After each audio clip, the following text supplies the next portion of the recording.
Do you have a link on here that I can look at? I mean, that I could. Where do I? It'll be on my Facebook page. It should pop up. Let's see what you talking about. All right. Let's share this. Let's do it. Check us out. We live? Yeah, we is. All right. I like it. Let's do it. So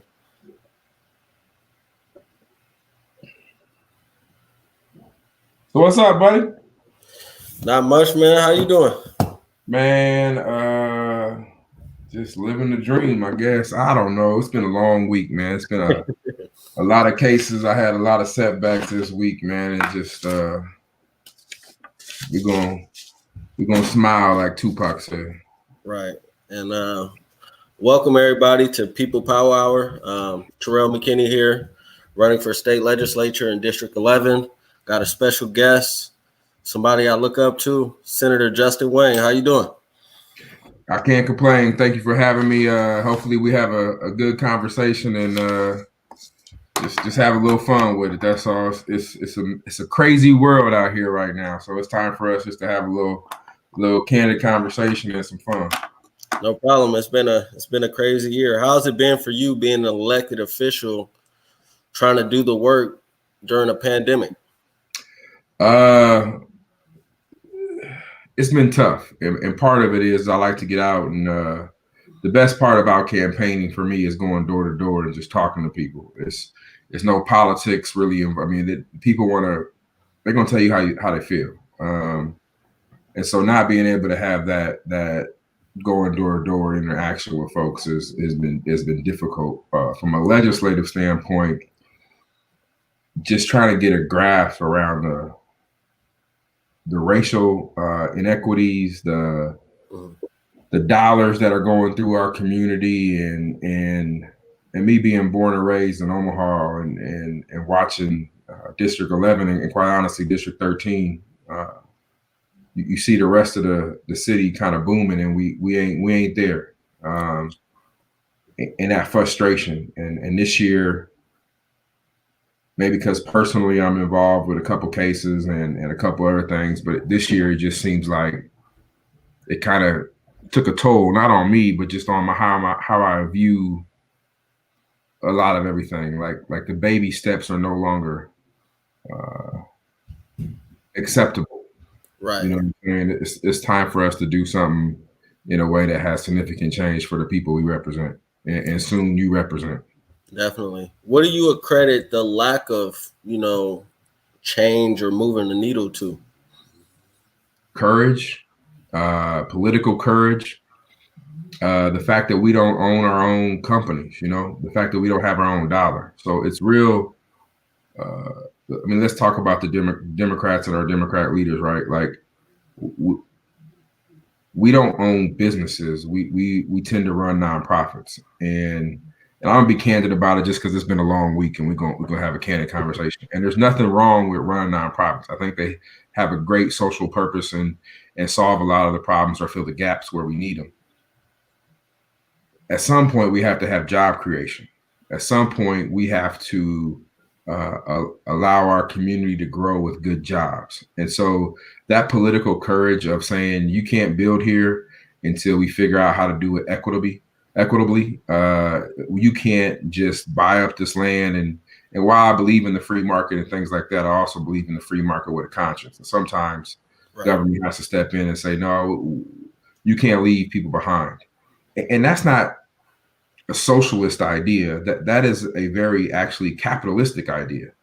If you look at the history and those who study capitalism, if you allow the gap between the haves and haves not to grow too big, civil unrest, people turn to socialism.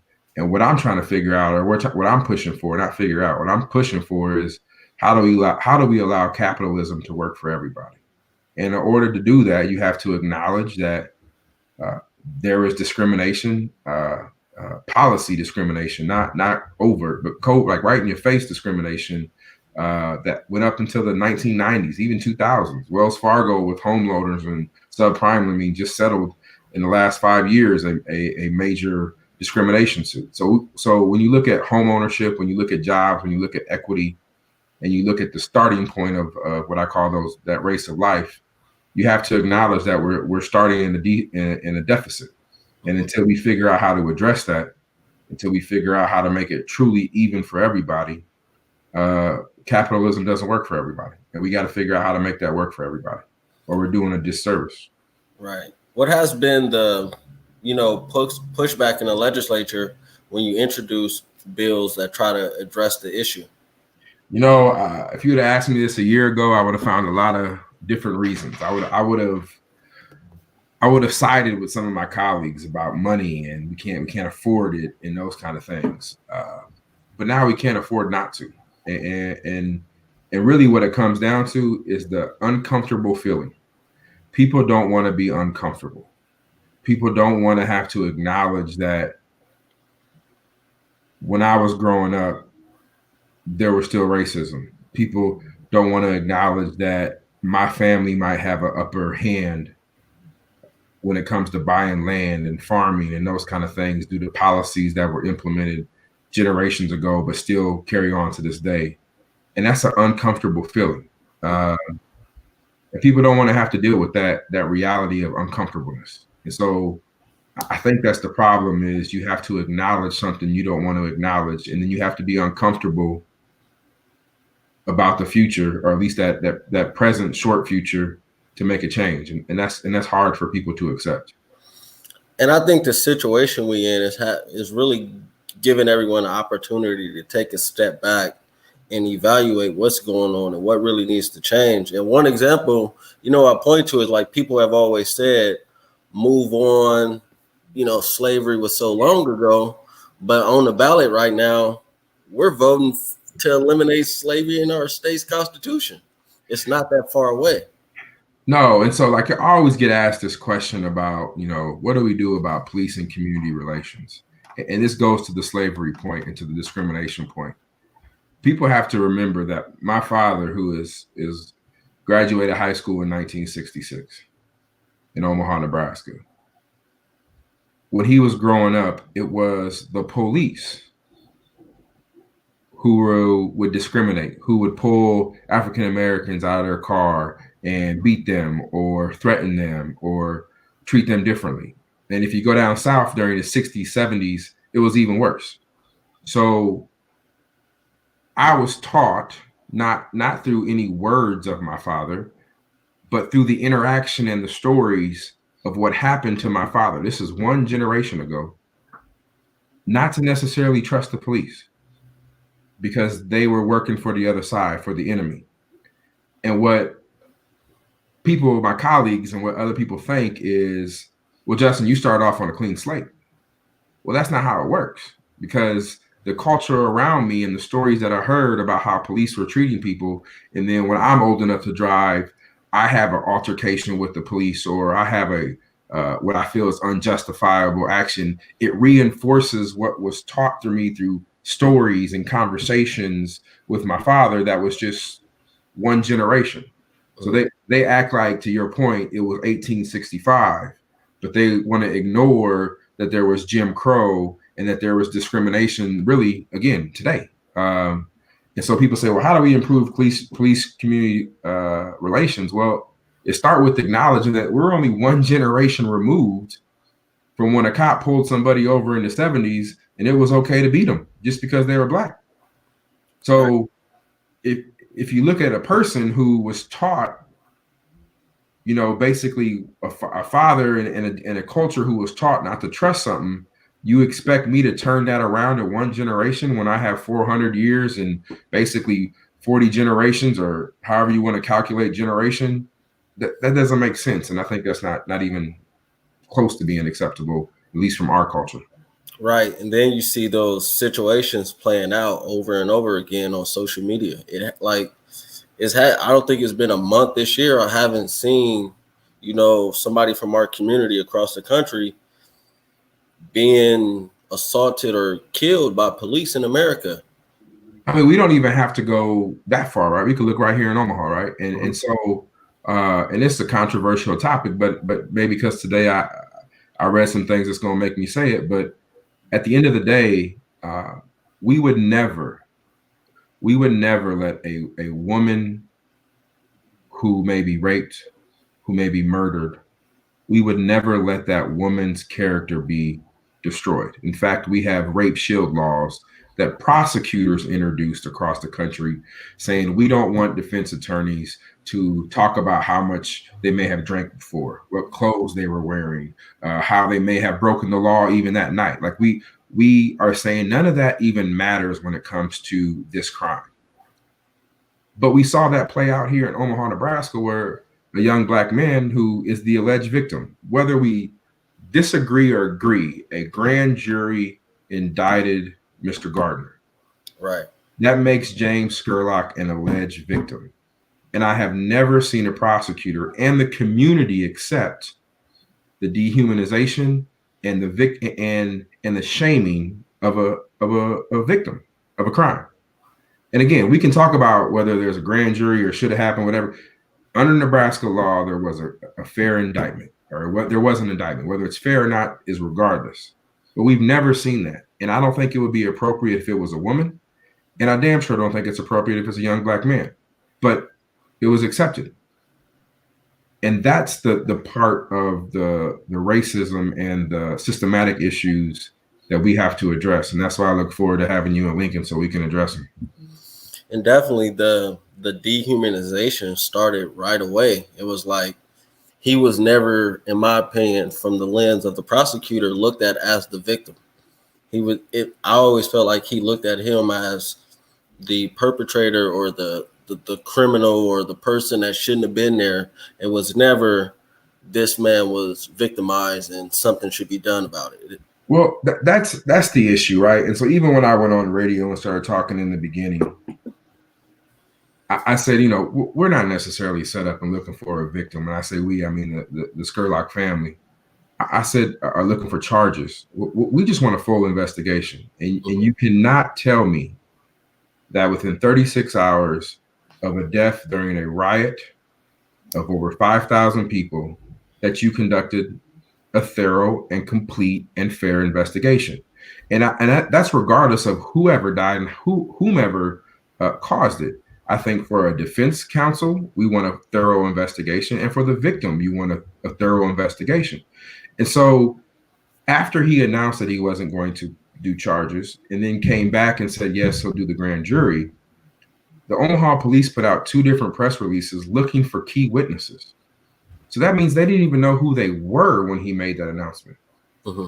Think about that. If your loved one died, regardless of the circumstances, you want those witnesses, you want people talked about so you can get talked to, so you can get a complete, thorough, and fair investigation.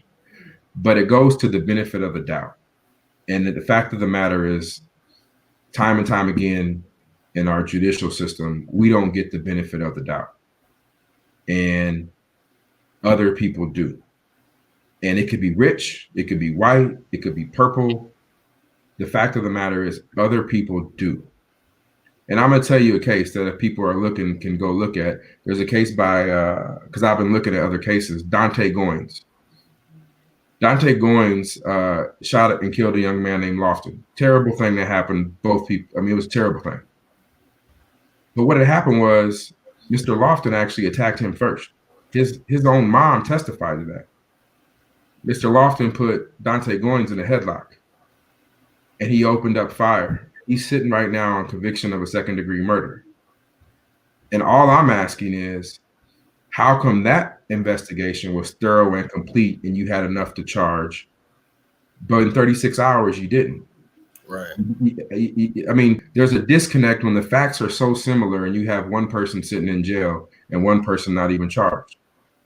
I got to raise the issue, and I can't sit back anymore after what has happened over the last couple of weeks and just be okay with it. How do you feel about, what was it, the other day? It was some senators and Don Bacon wanted to.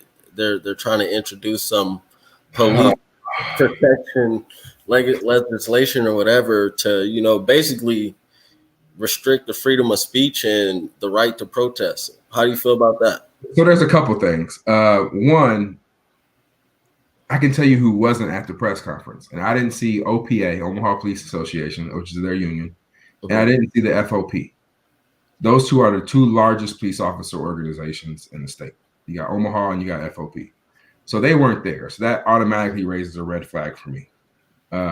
Two, because that means they're not even asking for this. And that means two, when I read what they put out, that's kind of like the most unconstitutional thing that I've ever seen. Right. So I'm not really worried about it. It's unfortunate that Senator Brewer, who I consider a friend, was involved in that, and I just think it's not going anywhere. You guys had your session kind of cut, and then you guys came back, and I saw that it was super heated from the start to the finish. How do you think, the temperature will be, once the session in 2021 resumes or it begins? I mean, well, I'm gonna be blunt to all the people who are watching. It comes down to votes. It comes down to who gets elected. You got a race out in Gretna with Jen Day. I think individuals need to reach out to people out there. I think you got, Carol Blood down in Bellevue.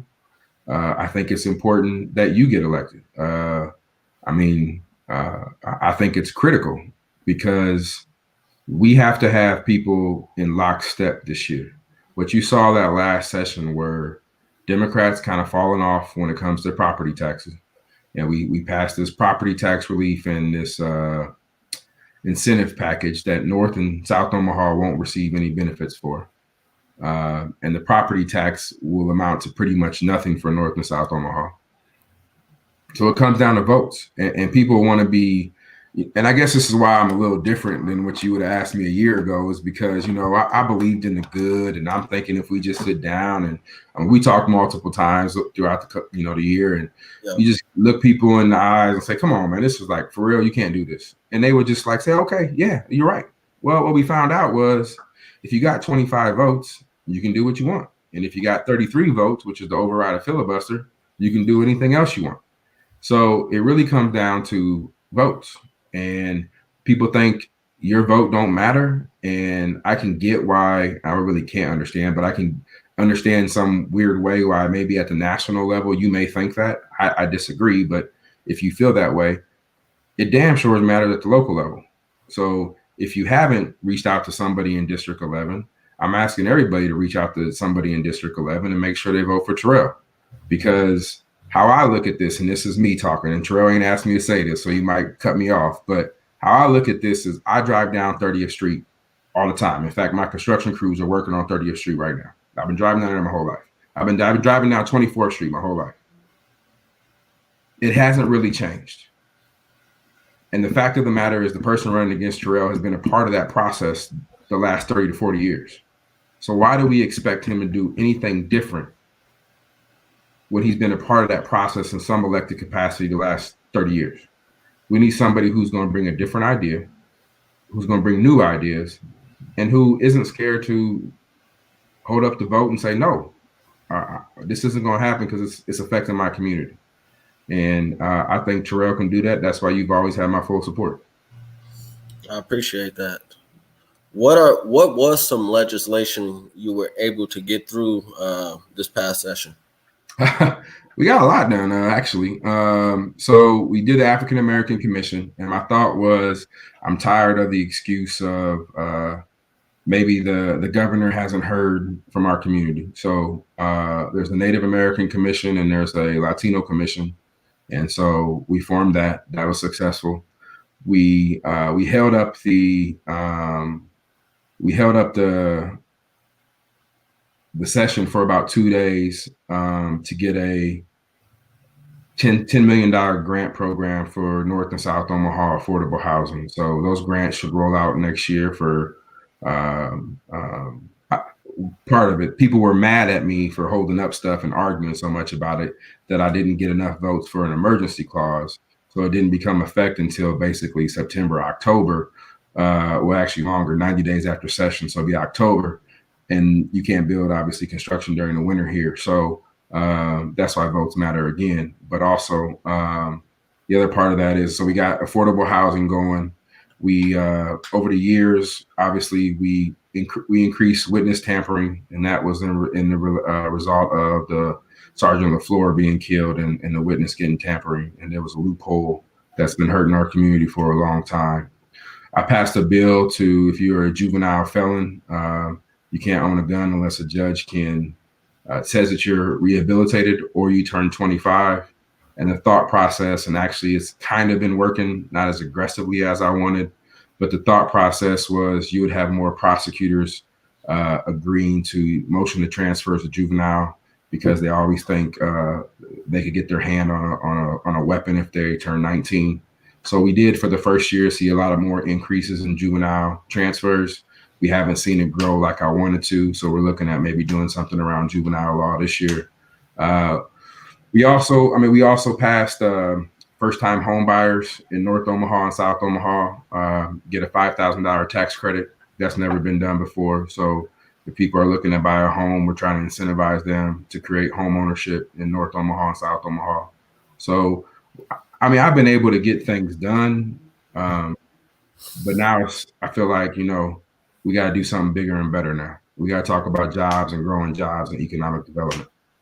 Can you speak to more of what the African American Commission is and what it can do?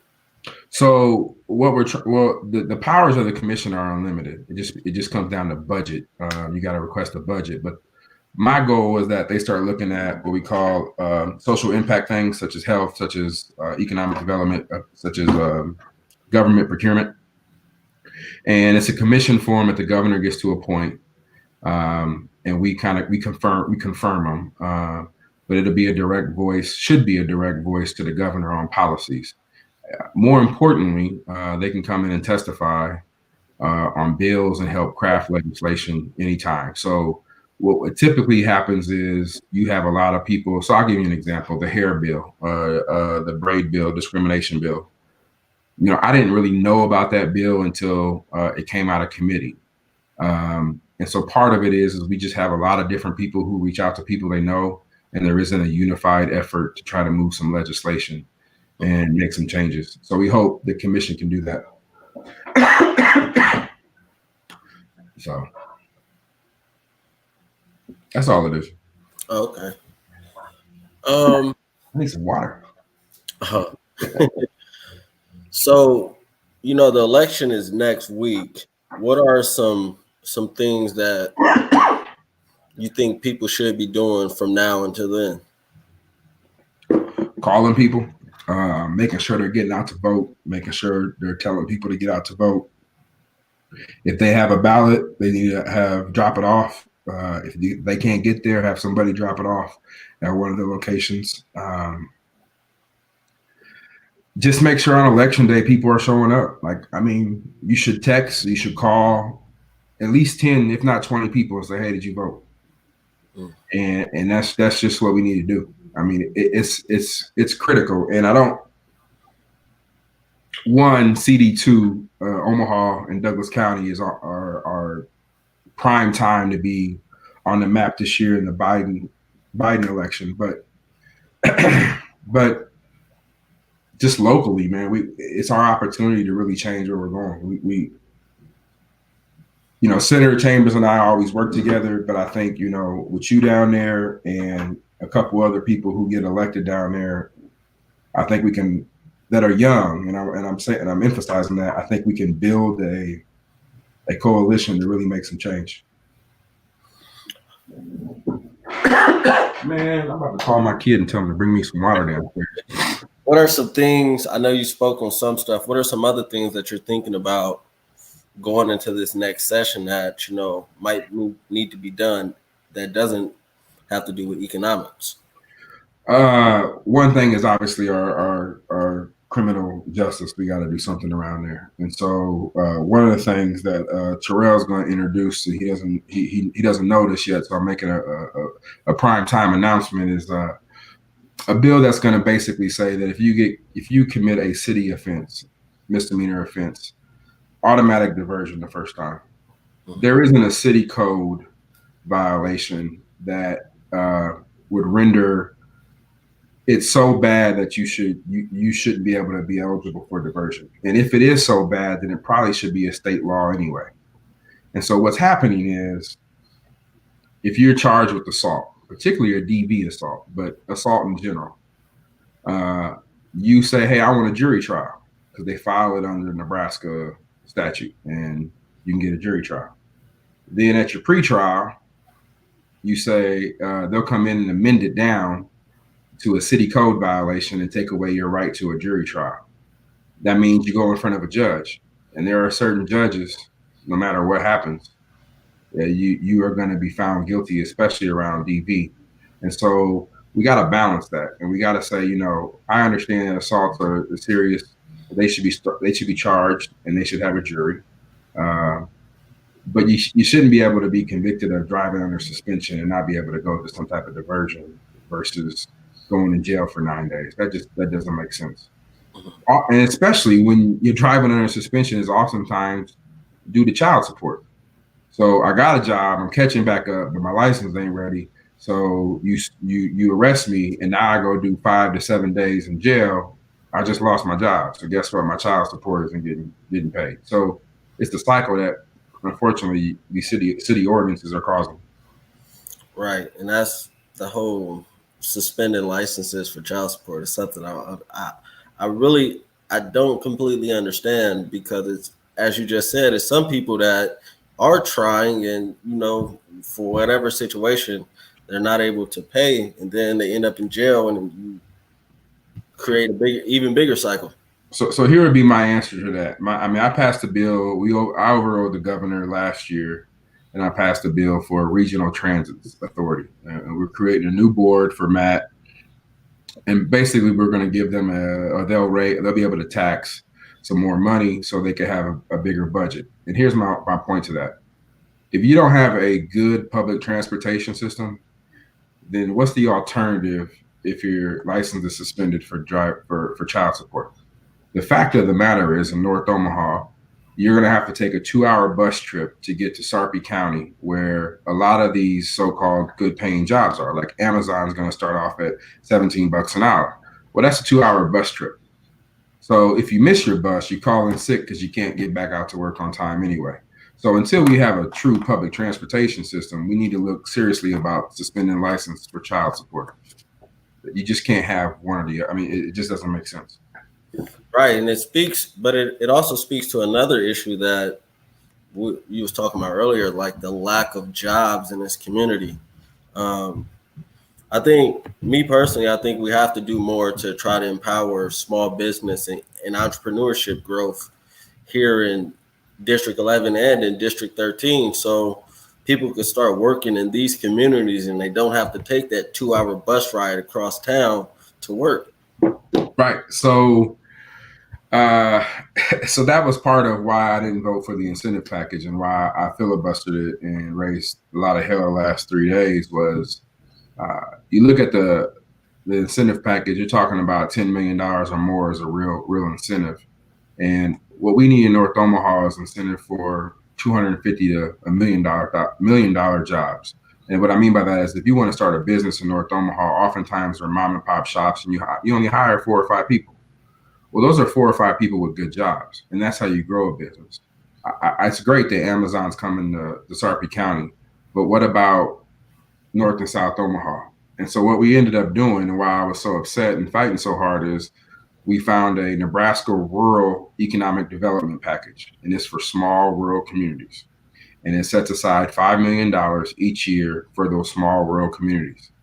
And we just model it after that. And we say, well, if it's good for rural, it's good for North and South Omaha. And believe it or not, that didn't get added to the package. And we'll be introducing, that'll probably be my priority bill next year, because if we don't get it, then they don't deserve it. So that's kind of how it's what's good for the goose is good for the gander. Right. And I can't remember the bill name, but a bill that if you live in like a small town in rural Nebraska, you get some type of incentive to improve your home or whatever. I can't remember. That was the small TIF package. And my committee had that bill, and we worked it we worked it hard. The reason why we can't do it in Omaha is one, TIF really isn't a true mechanism to improve your home. It'll create too much liability for you. But two, Omaha couldn't handle the applications. So if you got a small community of 4,000 people, the reality is probably 10 people are going to apply. Well, if you got a million, that could be 100,000. And the city of Omaha just couldn't do it. So we're taking the step. We're gonna try it out in rural communities, see how it works, and if it works out over the next couple of years, we'll move it to Omaha. But it's really just a pilot program to see kind of how it works. And I know something that's important to you is education. And one thing with education that I think needs to change is the grading standards. Like, I'm laughing because I think OPS, when I was on the board, changed it 5 times in 6 years. So I get you. Because I say that because, I coach wrestling at North, and I see a lot of kids that, fall through the cracks. And then there's a lot of kids that get pushed through high school. They graduate high school. They got a high school diploma. But when you look at the grades, a lot of them are averaging Ds. I don't understand how you can just push kids through the system and then complain once they out in the world. So this is I'm just debating if I want to get in more trouble than I already am. This is part our own fault and part of our own leaders. So when I ran for school board, I ran because OPS had a 67% African American male graduation rate. Mm-hmm. And then everybody jumped on that number, not because of me, but it's a simple thing to fix. You just graduate more kids. And so our community organizations started touting on Saturday mornings at North, our graduation rates are going up. So now we're up to an 83% graduation rate for African American males. But to your point, I know 4 or 5 of them that I can find right now who can't fill out an application to work at McDonald's. So what's the point of the graduation rate? Right. So I agree with you. But what's interesting about education is you have the OPS school board. I'm just talking OPS. You have the learning community. You have the State Board of Education. So we got 3 different organizations who are overseeing our education. And I don't know, you tell me how they're doing. I mean, we work with the kids. We see the kids. We deal with them on a day-to-day basis. I see them all the time, unfortunately, in the criminal system. So we got 3 organizations that are overseeing them, and there's a whole lot of money going through it. To put that in perspective, OPS's budget is almost as big as the city of Omaha. It's about $1 billion budget. It's a lot of money. And I say this, and I'll say it to anybody that, we're told to love public schools or whatever. But from my perspective, from somebody that, grew up in North Omaha, public schools haven't loved our kids here in this community.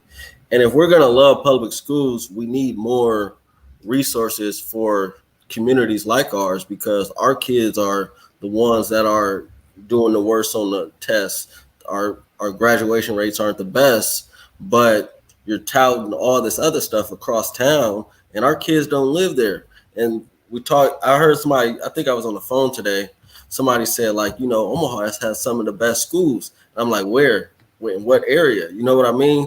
Like, for our kids, it's not the same experience. So there's definitely a dual education system throughout every education. I mean, we can go to West Side, we can go to Miller, right. We can go to Elkhorn. You're gonna have a haves and have-nots. That's just where it is.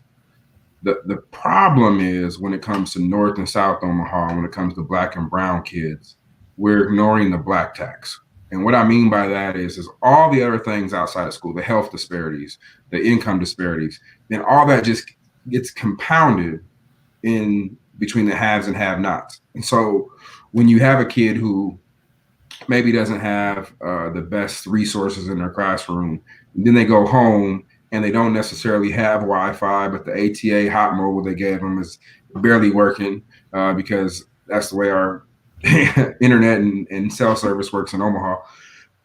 And then you have the stressors of diabetes and things like that in your family, it just compounds everything. And so every school system has a dual education system. It's just the other factors outside of that compound and make the education system so much harder. Do you think there's ways to maybe bring other revenue streams to, offset some things to provide more resources to public schools? I mean, yeah, we have to change our entire tax truck system, but that's not going to happen over 1 year. And what I mean by that is we use local property taxes to fund everything for most of our public school systems. And you're always going to have schools like OPS who are landlocked. And then we have school districts that have, we spend about $11,000 to $12,000 per kid, which across the nation is high. But we have some school districts that spend $35,000 per kid. Now they're in the middle of nowhere, but it's still there's a disparity there, and we try to fix it through a complicated formula called TIOSA, but TIOSA is broken, and nobody wants to tackle that issue. It's a big issue, and nobody wants to tackle it. And it comes back down to votes. You got 5 or 6 solid people in the legislature who stand in a block. Man, that makes a big difference. And I don't mean that we always agree, because we always ain't gonna agree. But if we can't sit down and figure out education policy, tax policy, some basic criminal justice policy, then I don't know what we're doing down there. And it ain't worth $12,000 a year, I can tell you that. Another big thing that is definitely going to come up is COVID-19. I've been seeing some questions, and people have asked me, what are you going to do when you're in the legislature when, whenever supposed vaccine comes about? What are you going to do to make sure that the people you represent aren't, put into a situation to where they end up getting a short end of the stick and taking a vaccine, and it not being right and people start to drop off? So what happened with the last budget round, the governor asked for $55 million. I end up increasing it along with Senator Vargas, Senator Hunt, and a couple others. We pushed for additional $25 million, and we got that. Where the breakdown is back to when we talk about our community leaders, where we pushed for Charles Drew to get money, but other elected officials from our community stood silent. And that's been part of our problem. So what are we going to do? We have to have a united front where people demand some things that happen. The one thing I learned down in Lincoln is money isn't the issue. It's about getting enough votes to get it done. And that's just a candid answer. So if we want to do something around COVID, we just got to get the votes. And that vote comes back to voting on November 3rd. There's some key races. Yours is one of them. Jen Day is one of them. Carol Blood's one of them. There's some key races that we got to pull together and make sure we get it done. Why do you think there hasn't been a united front when it comes to, elected officials from our community? We don't control the dollars.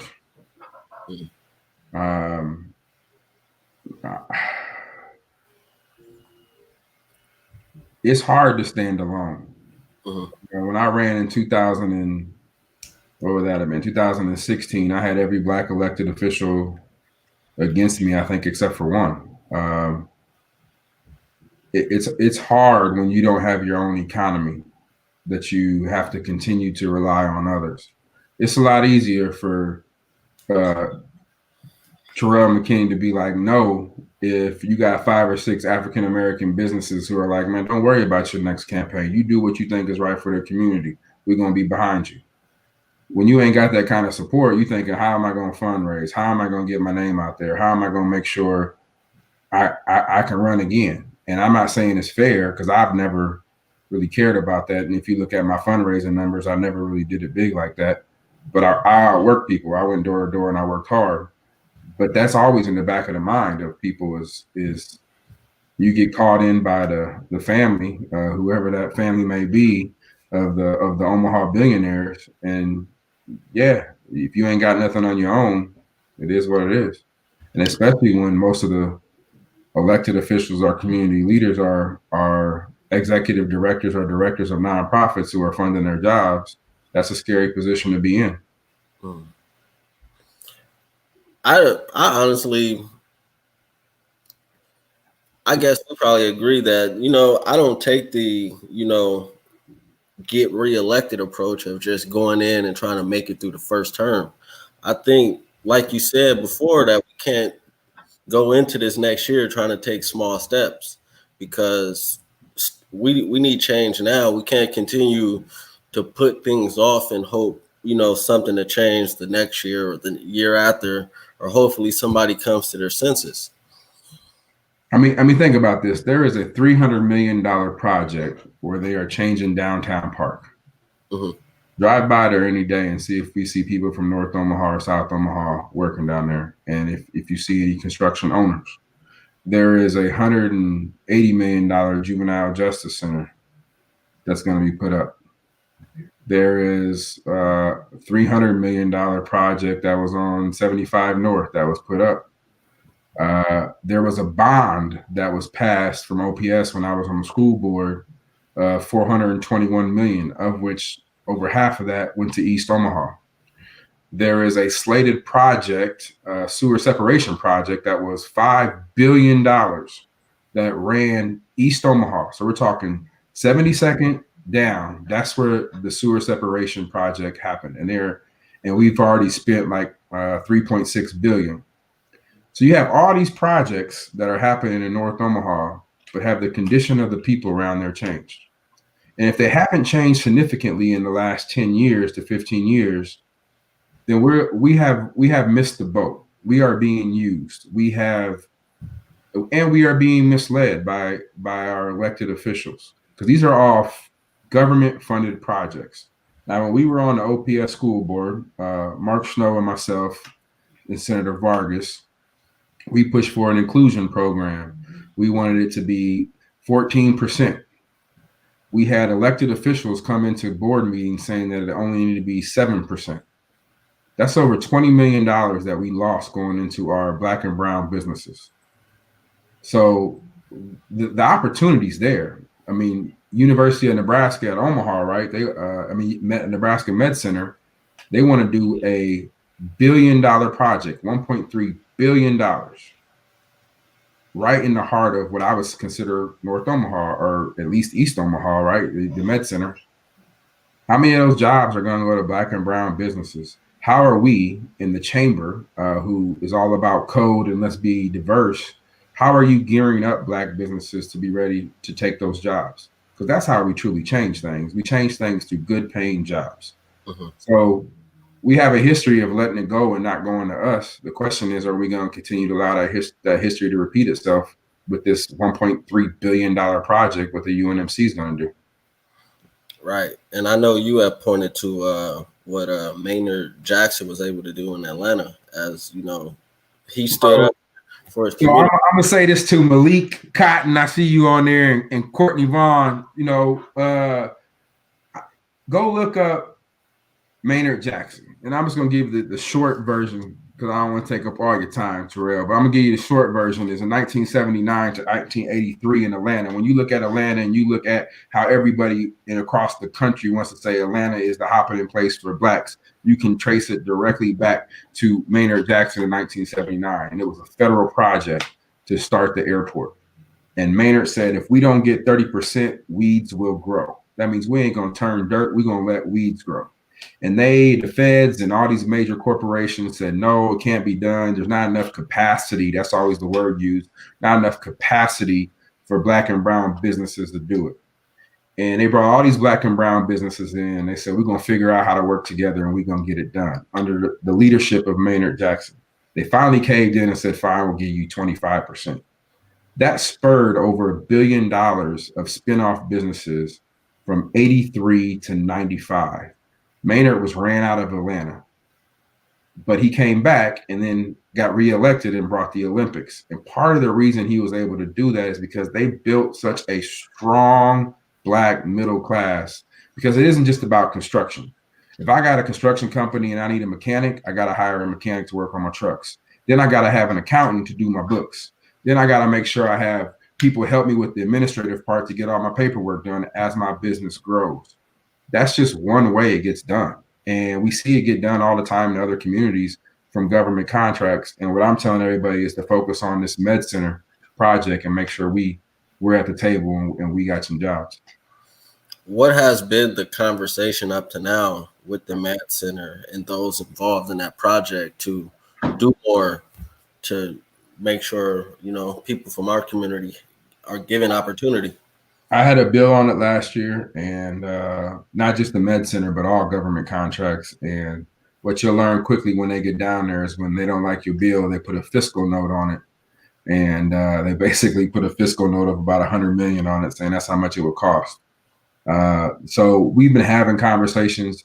The universities say they're committed to it. I'm not saying they're not, but until I see folks hired and working and businesses growing, I mean, think about that. We've put in over $1 billion into Omaha, just East Omaha. I'm talking just East Omaha in the last 7 years in construction. And can anybody who's watching this tell me that North Omaha has changed?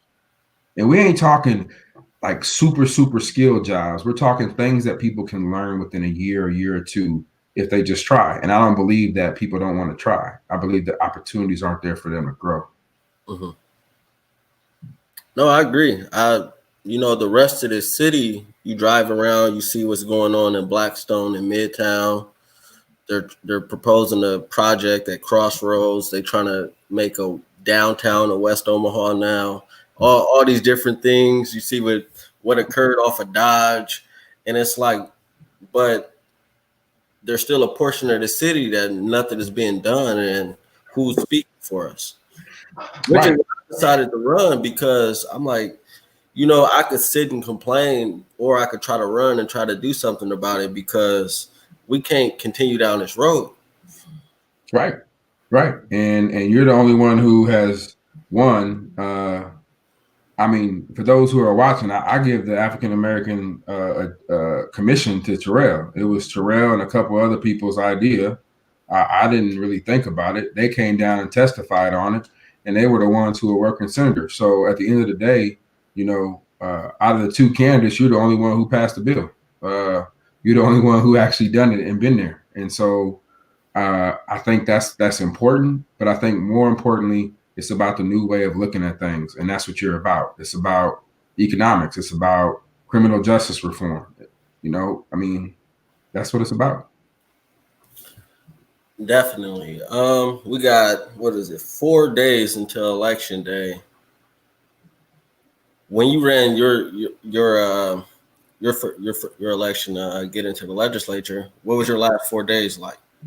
Door to door. I did plenty of phone calls. So I'm gonna let y'all in on a little secret. On Election Day, I go around by myself and I pick up all my signs. And part of it was I was often by myself. And so, last election round, I had a couple people who were helping me, and they took me out after I started picking up signs. They made me come with them.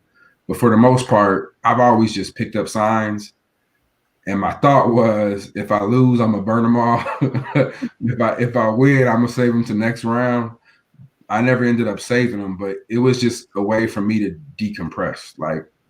But up until that point, I was calling everybody. I ran through the phone calls as many as I could, because going door to door was just it wasn't going to be as quick. And so the last 4 days, I called a lot of people. And then on Election Day, I would hold up signs at different polling places. And then when the polls closed, I just went around and started. I just started picking up signs, and I was like, I'm gonna burn them if I lose. And part of it was, it's a reality that at the end of the day, you ran for office, you put your best foot forward, and either the community is going to decide to move forward or it ain't. And if it ain't, you can't fault the community. I believe you control what you can control. And so you go back and say, well, how do I make my message different to maybe next time if I decide to run?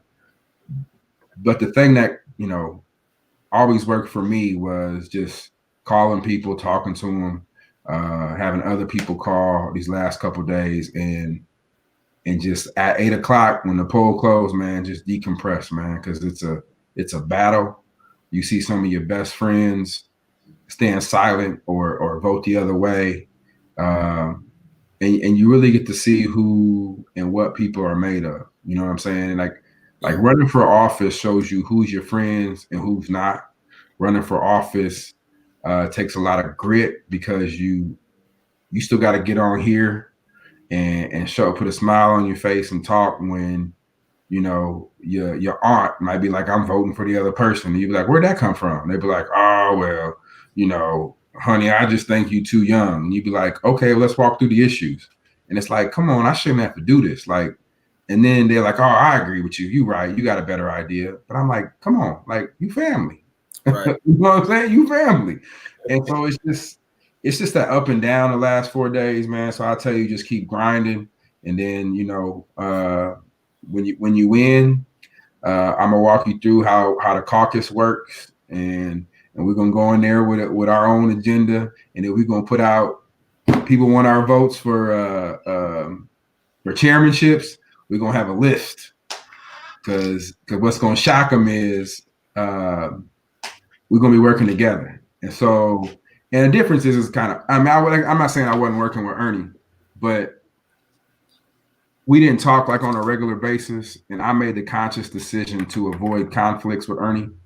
And I made the conscious decision because I felt it was important that two African-American males in leadership position show unity. So there were some things that I just disagreed on, but they weren't life or death issues. I didn't feel like they were hurting my community.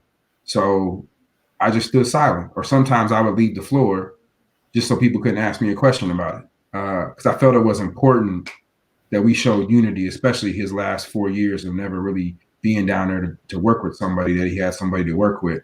But I can't wait for you to come down there, because we're going to be coming in like no, and he's hell no. And that, I could be hell no. I don't care. You know what I'm saying? Definitely, man. I definitely, appreciate your support, man. Because, going into this, I wasn't sure of like who would support me, how the community would respond to be running. But I just knew at the end of the day, I knew I would put in the work and just show who I was. And I told myself, I'm not going to get into this and pretend to be something that I'm not. I'm going to be Terrell. And whether I get elected or not, I know I could go to sleep at night, knowing I was myself through the whole process. So, I definitely appreciate your support, man. Yours and Ernie's. I would say for everybody that's tuning in, make sure you're motivating your family and friends, if they haven't, to go to the polls. If they haven't voted, motivate them to go to the polls on Tuesday. This is important. This is about changing the trajectory of our community.